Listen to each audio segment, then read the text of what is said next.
To customize or personalize where actions are in the action ribbon, you go into Setup, Personalize, and in the action that you want to move.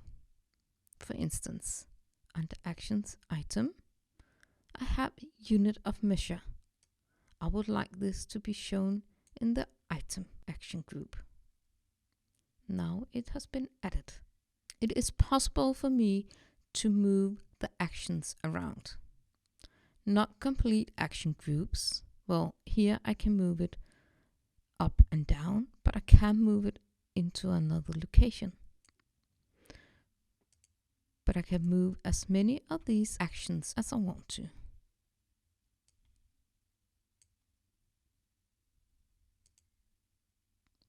When I've done moving my actions around, I simply press Done.